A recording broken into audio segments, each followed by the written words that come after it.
तो बच्चों आज मैं आपको जो भी गॉस थ्योरम मैंने बताया था, आज गॉस थ्योरम पे बेस्ड कुछ प्रॉब्लम मैं दे रहा हूँ और उस प्रॉब्लम को ध्यान से सुनिएगा। ये एनसीईआरटी का क्वेश्चन नंबर 18 है, ठीक है। फर्स्ट चैप्टर एनसीईआरटी का क्वेश्चन नंबर 18, उसी का मैं प्रॉब्लम बना रहा हूँ।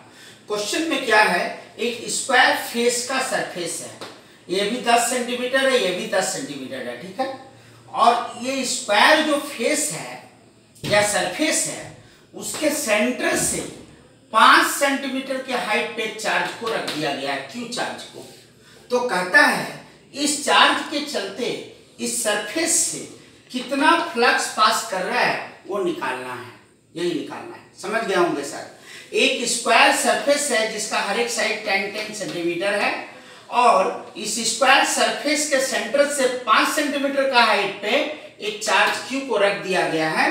तो कहता है इस चार्ज के चलते इस सरफेस से कितना इलेक्ट्रिक फ्लक्स पास करेगा वही निकालना है। So find the electric flux passing through given square surface, यही है।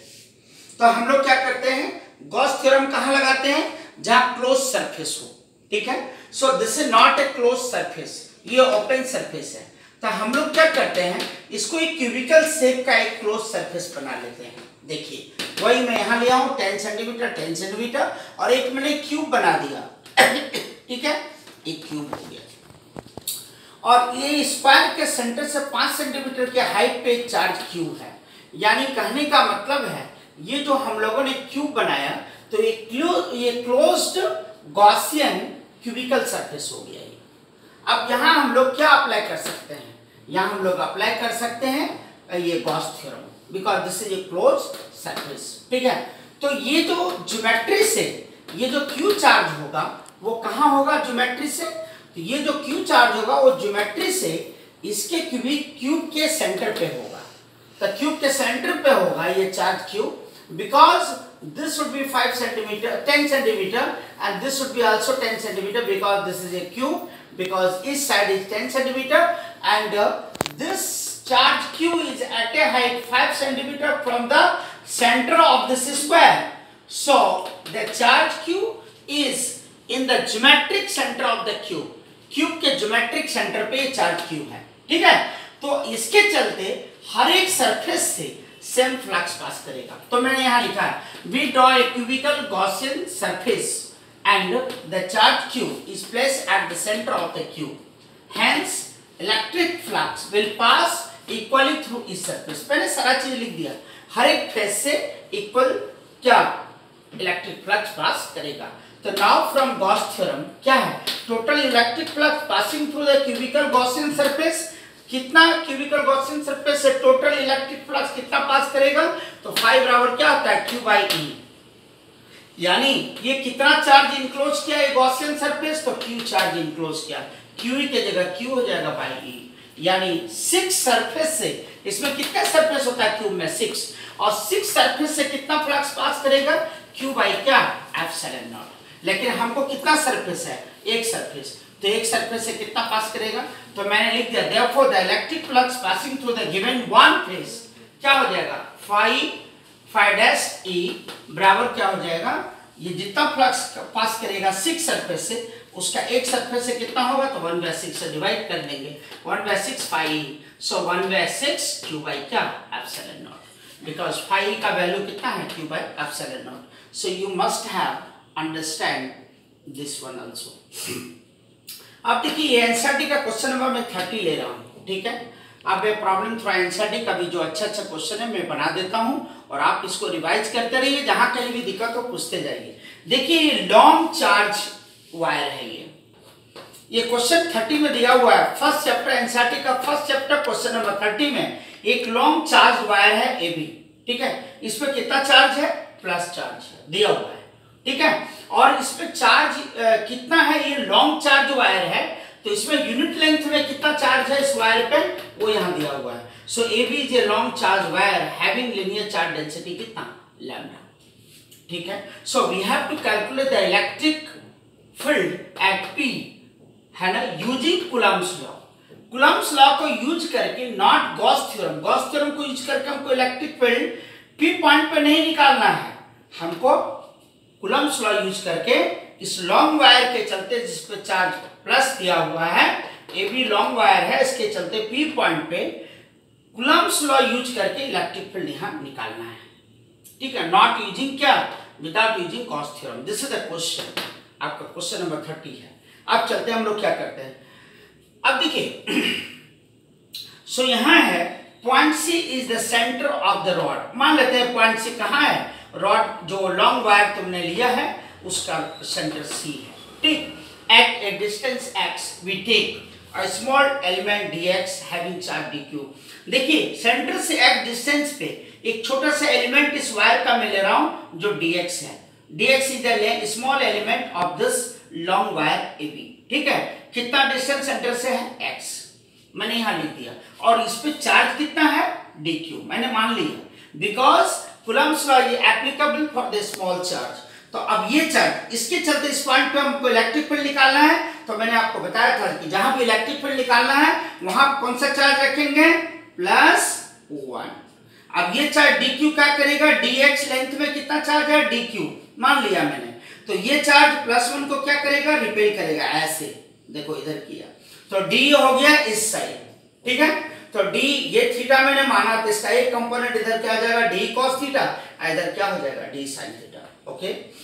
अब तो मान लो x डिस्टेंस पे तुमने इधर लिया तो इधर हो गया d sin थीटा, इधर हो गया d cos थीटा, और उसी तरह से x डिस्टेंस पे इधर ले लोगे, ठीक है, dq चार्ज, छोटा सा dx ले लोगे dq चार्ज, तो फिर d जाएगा इधर, और d जब इधर जाएगा तो उसका एक कंपोनेंट इधर जाएगा d cos थीटा, इधर क्या चला जाएगा d sin थीटा, तो d sin थीटा और d sin थीटा क्या हो जाएगा, कैंसिल। तो मैंने यहाँ लिखा है dE is the electric field at P due to charge क्या dq। तो क्या होता है kq/r होता है ना, हैं, तो k dq चार्ज है dq, और इसके चलते इस पॉइंट पे इसका क्या होगा, ये हाइपोटेनस हो गया, हाइपोटेनस क्या होगा r² प्लस कितना x², रूट अंडर का हाइपोटेनस हो गया। तो यहाँ इसके चलते इस पॉइंट पे तो kq/r² होता है, तो ये डिस्टेंस r की जगह कितना है, root under r² plus x², वही हो जाएगा kq, q की जगह क्या हो जाएगा dq, अब भाई r², r कितना है, root under r² plus x² का स्क्वायर, तो रूट खत्म हो जाएगा, क्योंकि e का फार्मूला होता है kq/ क्या, r का स्क्वायर, तो k dq/r का स्क्वायर, तो रूट का स्क्वायर करेंगे तो ये आ गया। अब देखिए तो dE = k, dq की जगह यूनिट लेंथ में कितना चार्ज है लैम्डा, तो dx लेंथ में कितना चार्ज होगा, तो लैम्डा dx। यूनिट लेंथ में कितना चार्ज है, जिसको लीनियर चार्ज डेंसिटी लैम्डा दिया है, तो तुम वायर का कितना बड़ा लेंथ ले रहे हो dq dx, और उसमें चार्ज कितना dq, यूनिट लेंथ में लैम्डा है तो dx लेंथ में कितना होगा, तो लैम्डा dx, वही dq का वैल्यू हो जाएगा कितना, लैम्डा dx, और ये तुमको आ गया।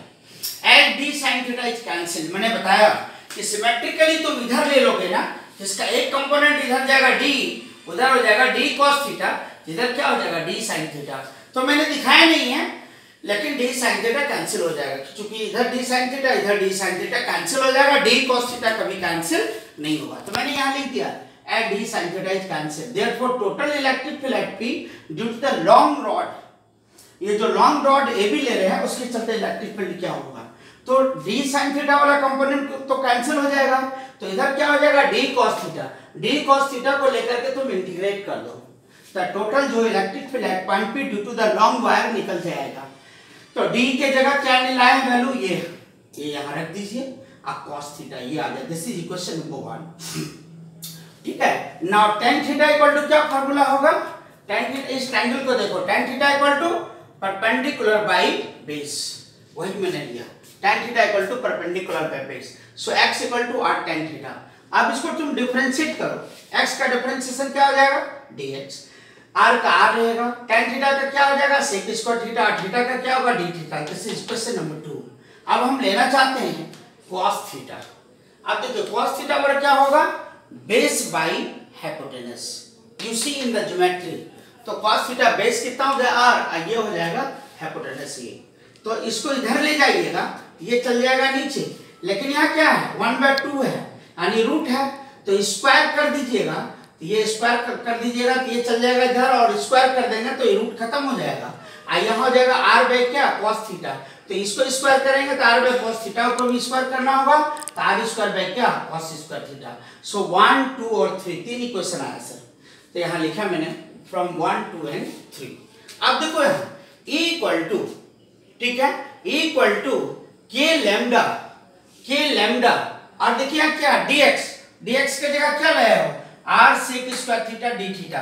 इक्वेशन 1 को लो, इक्वेशन 1 में ये इक्वेशन है के लैम्डा, dx के जगह इक्वेशन 2 यूज करो r sec square theta d theta, मैंने लिख दिया r sec square theta d theta और फिर यहाँ क्या है cos थीटा, ठीक है। और नीचे देखिए इक्वेशन 1 में क्या है, नीचे r square plus x square, और देखिए इक्वेशन 2 में मैंने 3 में मैंने लाया है r square plus x square का value r square by cos square theta, देखिए लिख दिया हूं। तो देखिए एक r यहाँ है, दो r यहाँ है, एक r कट जाएगा तो नीचे एक r बचेगा, वही मैंने लिखा है k लैम्डा बाय क्या r, अब cos स्क्वायर थीटा कहाँ चला जाएगा, नीचे है ना, ये ऊपर चला जाएगा, तो sec square theta into cos square theta cos theta d theta. Limit मैं लिया हूं -π/2 से π/2। अब सवाल ये होता है कि मैं ये क्यों ले रहा हूं, इसको मैं आगे बताऊंगा, अभी आप ले लीजिए कि चूंकि ये लॉन्ग वायर है इसलिए थीटा यहाँ लेना होगा 90 डिग्री, क्यों मैं बताऊंगा, जस्ट आगे मैं बताने जा रहा हूँ। लेकिन आप देख लीजिए कि चूंकि ये लॉन्ग वायर है, ये फाइनाइट लेंथ का वायर नहीं है, because this is a long wire, that is why we are taking here the value of theta within the limit -π/2 to π/2। क्यों ले रहे हैं आगे मैं नोट में आपको बताऊंगा, लेकिन अभी देख लीजिए। देखिए के लैम्डा एक r कट गया, के लैम्डा बाय r बचा, sec square theta cos square theta 1 होता है, sec theta into cos theta 1 होता है, इसलिए स्क्वायर भी क्या हो जाएगा 1, तो ये खत्म हो गया, बचा cos थीटा d थीटा, यही आ गया सर। और ये क्या के lambda by r, this is a constant, इसलिए इंटीग्रेशन से बाहर चला जाएगा, इसका वैल्यू आ गया 1, चूंकि sec थीटा cos थीटा 1 होता है इसलिए इसका वैल्यू 1 और cos थीटा d थीटा आ गया, ठीक है। अब हम लोग देखिए यहाँ लिमिट रखेंगे -π/2 से क्या π/2 के लैम्डा बाय r, अब cos थीटा का क्या इंटीग्रेशन होता है sin थीटा, -π/2 से π/2, k का वैल्यू 1/4πε0 और ये हो जाएगा lambda by r, upper limit रखो sin π/2, अब माइनस होता है लोअर लिमिट sin -π/2। तो देखिए एक फार्मूला आप जानते होंगे, sin माइनस थीटा होता है माइनस sin थीटा, है ना, तो माइनस sin थीटा तो माइनस माइनस क्या हो जाएगा प्लस, ये हो गया, तो माइनस sin थीटा होता है ना, तो माइनस माइनस प्लस हो गया, तो sin π/2 plus sin π/2, sin π/2 90 degree, तो sin 91 और 1 कितना हो गया 2, वही मैंने 2 लिख दिया, और 1/4πε lambda by r into 2 2 cancel हो जाएगा, क्या बचा lambda by 2πε0 r। So this is the electric field intensity at a point P due to the long charged wire। ये लॉन्ग चार्ज वायर है, उसके लिए लिमिट मैंने -π/2 से π/2 लिया है।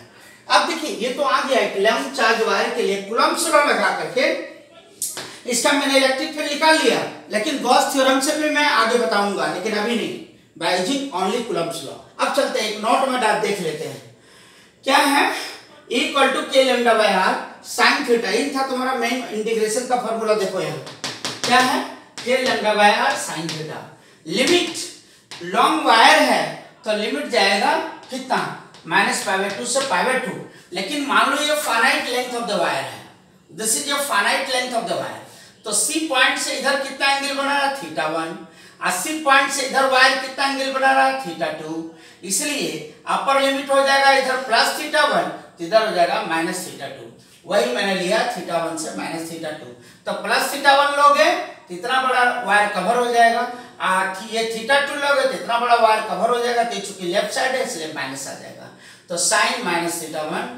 माइनस sin, ये अपर लोअर लिमिट रखो माइनस, ये तो माइनस माइनस क्या होता है प्लस, आप जानते हैं ये आ गया, दिस इज जनरल फार्मूला। अब जो भी ये एंगल होगा, ठीक है, तो इसके चलते P पॉइंट पे निकल जाएगा, तो this is a general formula and you can find the value of क्या electric field due to a finite length of the charge wire, ये फाइनाइट लेंथ है that, but this is the electric field intensity due to a long charge wire. Long charge wire के लिए limit कितना आ जाएगा -π/2 से π/2, why it will come in, यहां मैं डिस्कस करने जा रहा हूं, ध्यान से सुनो। ये मान लो finite length of the wire है, ये पॉइंट क्या बोलो C, यहां से देखो ये यहां मैं ले लिया, इतना बड़ा यदि वायर लेता हूं तो देखो इतना बड़ा एंगल को ये कवर करेगा, करेगा ना, इतना बड़ा। तो यदि इतना बड़ा, रुको, इतना बड़ा और इतना बड़ा वायर लेता हूँ, ठीक, तो इतना बड़ा यदि वायर लेता हूँ, इतना बड़ा यदि वायर लेता हूँ, तो इतना बड़ा एंगल इतना बड़ा वायर कवर करता है, इतना बड़ा एंगल इतना वायर कवर किया। लेकिन यही वायर मान लो बड़ा होते गया तो एंगल भी बड़ा होते चला जाएगा। मान लो इनफाइनाइट लेंथ का एंगल है, तो ये वायर बहुत इनफाइनाइट लेंथ का है, तो ये लगभग एंगल कितना हो जाएगा, तो π/2। और ये भी यदि वायर इधर बहुत इनफाइनाइट लेंथ का है, मैंने बताया, तो ये एंगल अभी इतना वायर बड़ा वायर है तो ये एंगल बना रहा थीटा। लेकिन यदि ये infinite length of the wire है तो यही एंगल कितना हो जाएगा, बोलो, π/2। ठीक है, तो ये वायर का लेंथ बढ़ते जाएगा तो ये थीटा भी बढ़ते चला जाएगा, तो ये लगभग हो जाएगा π/2। इधर भी क्या हो जाएगा, π/2, यानी इधर वाला -π/2, इधर हो जाएगा π/2। इसके बाद भी समझने में यदि दिक्कत होता है तो आप पूछिएगा, but this is a general formula. ये एंगल पता है, ये एंगल पता है, तो इसके चलते इस पॉइंट पे इलेक्ट्रिक फील्ड निकल जाएगा। ठीक है, अब चलते हैं हम लोग find the electric field by using Gauss theorem. Gauss theorem के चलते इलेक्ट्रिक फील्ड निकालना है। ये क्वेश्चन आपका क्या है, ये क्वेश्चन आपका ये क्वेश्चन है जो दिया हुआ है, इसको देख लीजिए। ठीक है, अब कहते हैं इलेक्ट्रिक फील्ड निकालना है। एक लॉन्ग चार्ज वायर है, यही लॉन्ग चार्ज वायर है, यहाँ भी एक लॉन्ग चार्ज वायर था, यहाँ कूलम्ब्स लॉ लगाए थे, लेकिन यहाँ गॉस थ्योरम यहाँ लगाएंगे। तो find the electric field by क्या, गॉस थ्योरम। तो यही एक लॉन्ग चार्ज वायर है, देखिए मैं इधर और इधर डॉट डॉट से दिखाऊं, but this is a long charge wire. वहां मैंने कूलम्ब्स लॉ लगा के निकाला, यहाँ मैं गॉस थ्योरम से लॉन्ग चार्ज वायर के चलते P पॉइंट पे इलेक्ट्रिक फील्ड निकालूंगा, इधर चाहे इधर। ठीक है, तो इसके लिए मैं क्या कर रहा हूँ, एक सिलिंड्रिकल गॉसियन सरफेस ड्रॉ कर रहा हूँ, सिलिंड्रिकल गॉसियन सरफेस। और वो सिलिंड्रिकल गॉसियन सरफेस क्या हो गया, उसका लेंथ L। ठीक है, तो we use a cylindrical Gaussian surface, we draw a cylindrical Gaussian surface and then we will use the Gauss theorem and we will find the electric field intensity at any point। कहाँ P, मान लो यही point P है। ठीक है, यही निकालना है। और इसका डिस्टेंस कितना है वायर से, R। देखिए मैं यहाँ लिख दिया हूँ। तो मैंने एक सिलिंड्रिकल गॉसियन सरफेस बनाया और उसका रेडियस कितना मैंने ले लिया, यही डिस्टेंस R है, तो ये इसका R क्या हो जाएगा, रेडियस। ठीक है, तो P पॉइंट का दूरी जो वायर से होगा that will be the radius, और उसी रेडियस का एक सिलिंड्रिकल गॉसियन सरफेस ड्रॉ करना है। तब आप एक क्लोज सिलिंड्रिकल सरफेस हो जाएगा और हम लोग गॉस थ्योरम लगा सकते हैं। So we draw a cylindrical Gaussian surface of length कितना, L। आप L लेंथ का एक सिलिंड्रिकल गॉसियन सरफेस ड्रॉ करेंगे। अब देखिए ये कितना बड़ा वायर को कवर कर रहा है, ये लॉन्ग जो infinite length of the wire है, तो L लेंथ का जो सिलिंड्रिकल गॉसियन सरफेस तुमने ड्रॉ किया है, तो वो वायर का L लेंथ को कवर कर रहा है। तो फ्लक्स, अब देखिए मैंने बताया था आपको वेरिफिकेशन ऑफ क्या, गॉस थ्योरम। गॉस थ्योरम के वेरिफिकेशन में मैंने आपको बताया था कि कूलम्ब्स लॉ जो अप्लाई करते हैं, सॉरी गॉस थ्योरम जो अप्लाई करते हैं वो कहाँ, सिलिंड्रिकल वेसल में। तो फ्लक्स कहाँ से पास करता है, कर्व सरफेस से। मैंने बताया था ये कर्व सरफेस है, इससे फ्लक्स पास करेगा, या फ्लैट सरफेस से करेगा, फिर फ्लैट सरफेस से करेगा। तो मैंने आपको पहले कर्व सरफेस से दिखा रहा हूँ। तो φ1 फ्लक्स पासिंग थ्रू क्या, बोलिए, कर्व सरफेस। ठीक है, तो ये कर्व सरफेस ले लीजिए और यहाँ क्या होगा, यहाँ +1 चार्ज रख दो, देखो +1 चार्ज है, तो ये प्लस चार्ज इसको क्या करेगा, रिपेल करेगा, तो इलेक्ट्रिक फील्ड का डायरेक्शन नीचे होगा। और छोटा सा एरिया जो कर्व सरफेस का एरिया छोटा कितना ले रहा है, ds, उस पे एक परपेंडिकुलर लाइन डायरेक्ट खींचेंगे आउटवर्ड, किसका डायरेक्शन देगा, एरिया वेक्टर। तो देखो इलेक्ट्रिक फील्ड और एरिया वेक्टर दोनों का डायरेक्शन यहाँ क्या हो गया, सेम हो गया। तो फ्लक्स बराबर क्या होता है, E ds cos थीटा। तो E ds cos 0, क्यों, एरिया वेक्टर और फील्ड दोनों का डायरेक्शन क्या है, सेम है। E into ds, ds कौन सा सरफेस एरिया है, कर्व सरफेस एरिया है सिलेंडर का।